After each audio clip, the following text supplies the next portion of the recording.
Hello everybody, this is the implicit differentiation section. I think that's 2-6, and we did not go over example 4 or fully example 5. Example 5 is important. We didn't finish it and you have a homework one. So let's start with this and then we'll jump to example 5. All right, so we have this equation here, and they give us our ever so popular find the equation of a tangent line at a certain point. So right there, we have alarms going off in our head. Oh, we're going to use point slope form, which means we have to find the slope. We were already given a point here. More alarms go off in your head. That means take the derivative using implicit differentiation here.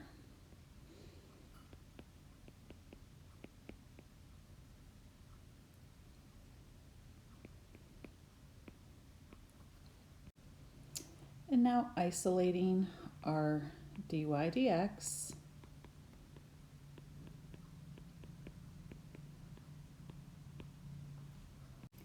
and this is the equation for our derivative, but now we are going to go, the equation for our derivative, which means our slope.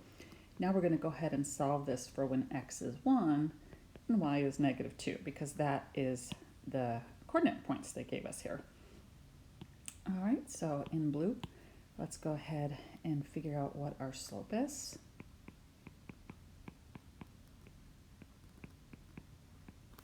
And that will equal -9/4.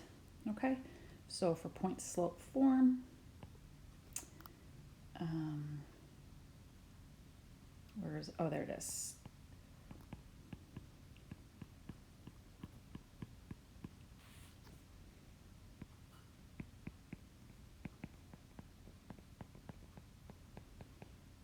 All right, and there we go. Let's move on to the next page. Now, I already did the first part of this. I asked you to find the first derivative here, and we did that in class in red. And go ahead and take a look at that if you need. Now, the original problem, which we didn't have a lot of time for at the moment, was truly find the second derivative, right? And we only got through the first derivative. We never did the second derivative. And there is one on your homework, so I want to show you how to do that. So let us go ahead. We know that our first derivative here, dy dx, we figured it out already in class. That was -x or 8y. So from here, we have to differentiate this fraction again. We're going to go ahead and use our quotient rule, and we're going to use implicit differentiation. So that gets a bit challenging here, but let's go ahead and do it. So to find double prime, we'll use our quotient rule. Derivative of the bottom, the bottom times the derivative of the top minus the derivative of the bottom, but that's with respect to y, so an x, so we have to state that, times the numerator.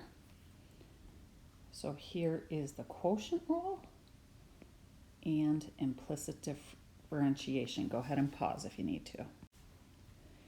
Now, I'm going to do a little bit of multiplying here.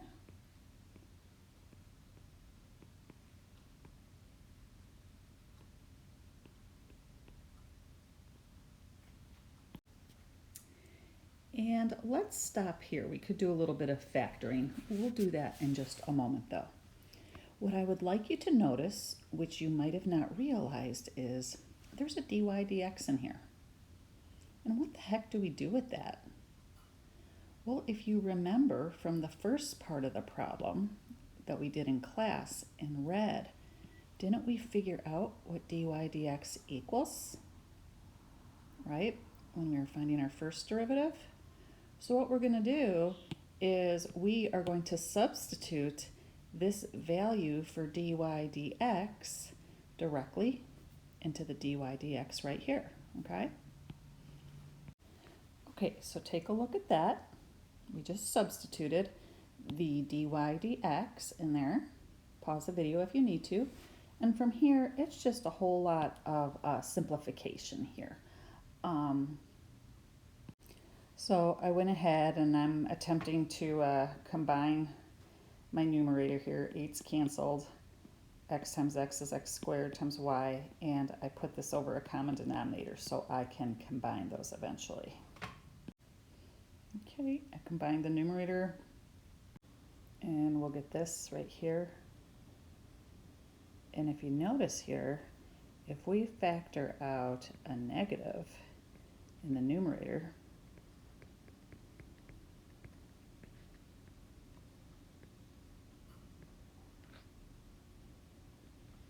if you take a look here at what is inside our parentheses here, the 8y squared plus x squared, if you take a look, was that not our very, very original equation here? So instead of writing all of this in here, we can go ahead and we could substitute 8 in there, because that's what x squared plus 8y squared equals, right? So I'm going to go ahead and substitute in 8 for this problem, and then from here, let's just go ahead and simplify it. Whew, okay, so that was kind of a intense problem. Hope that helped.